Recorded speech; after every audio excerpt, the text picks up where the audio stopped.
श्री राम राम रामेति रमे रामे मनोरमे सहस्त्रनाम तत्तुल्यम श्री राम नाम वरानने। तो फ्रेंड्स, आज है एकादशी। आज मैं आपके साथ एकादशी का महात्म्य शेयर करने जा रही हूँ। आज के एकादशी का नाम है परमा एकादशी। तो चलिए सुनते हैं महात्म्य। अर्जुन बोले, हे जनार्दन, आप अधिक मास के कृष्ण पक्ष की एकादशी का नाम तथा उसके व्रत की विधि बतलाइए। इसमें किस देवता की पूजा की जाती है तथा इसके व्रत से क्या फल मिलता है। श्री कृष्ण बोले, हे पार्थ, इस एकादशी का नाम परमा है। इसके व्रत से समस्त पाप नष्ट हो जाते हैं तथा मनुष्य को इस लोक में सुख तथा परलोक में मुक्ति मिलती है। भगवान विष्णु की धूप, दीप, नैवेद्य, पुष्प आदि से पूजा करनी चाहिए। महर्षियों के साथ इस एकादशी की जो मनोहर कथा कांपिल्य नगरी में हुई थी, कहता हूँ, ध्यानपूर्वक सुनो।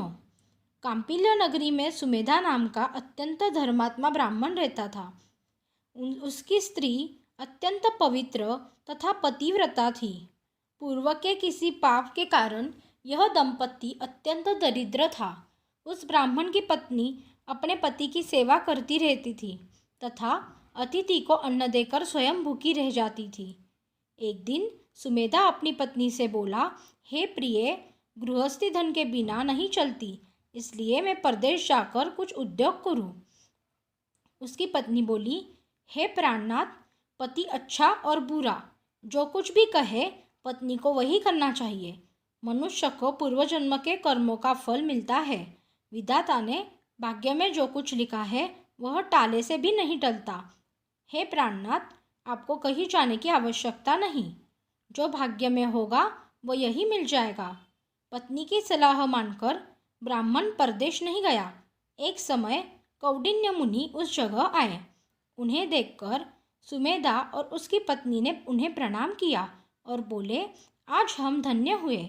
आपके दर्शन से हमारा जीवन सफल हुआ। मुनि को उन्होंने आसन तथा भोजन दिया। भोजन के पश्चात पतिव्रता बोली, हे मुनिवर, मेरे भाग्य से आप आ गए हैं। मुझे पूर्ण विश्वास है कि अब मेरी दरिद्रता शीघ्र ही नष्ट होने वाली है। आप हमारी दरिद्रता नष्ट करने के लिए उपाय बताएं। इस बार कौंडिन्य मुनि बोले, अधिक मास की कृष्ण पक्ष की परमा एकादशी के व्रत से समस्त पाप, दुख और दरिद्रता आदि नष्ट हो जाते हैं। जो मनुष्य इस व्रत को करता है वह धनवान हो जाता है। इस व्रत में कीर्तन, भजन आदि सहित रात्रि जागरण करना चाहिए। महादेव जी ने कुबेर को इसी व्रत के करने से धनाध्यक्ष बना दिया है। फिर मुनि कौंडिन्य ने उन्हें परमा एकादशी के व्रत की विधि कह सुनाई।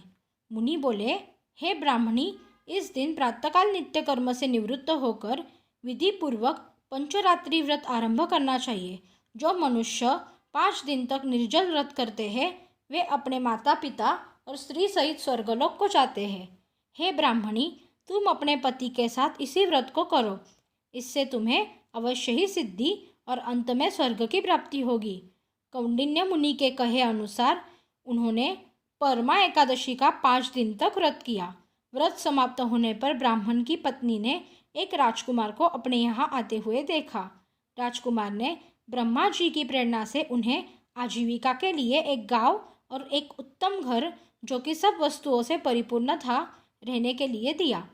दोनों इस व्रत के प्रभाव से इस लोक में अनंत सुख भोग कर अंत में स्वर्गलोक को गए। हे पार्थ, जो मनुष्य परमा एकादशी का व्रत करता है उसे समस्त तीर्थों व यज्ञों आदि का फल मिलता है। जिस प्रकार संसार में 4 पैर वालों में गौ, देवताओं में इंद्रराज श्रेष्ठ है, उसी प्रकार मासों में अधिक मास उत्तम है। इस मास में पंचरात्रि अत्यंत पुण्य देने वाली है। तो फ्रेंड्स, हमारा एकादशी महात्म्य यहाँ पे समाप्त हो रहा है। अगर आपको एकादशी महात्म्य पसंद आया है तो प्लीज़ लाइक, शेयर और सब्सक्राइब ज़रूर करिए। Thank you.